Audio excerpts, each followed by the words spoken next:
de amado verbo. Eres uno con Dios porque le amas. Tu pequeñez te importa y tu miseria.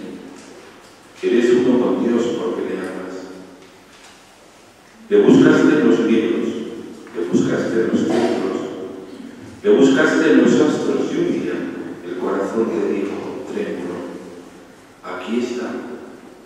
Y desde entonces ya sois uno los dos, porque le amas. No podrás separarnos ni el placer de la vida, ni el dolor de la muerte. En el placer has de mirar su rostro, en el valor has de mirar su rostro, en la vida y en la muerte has de mirar su rostro.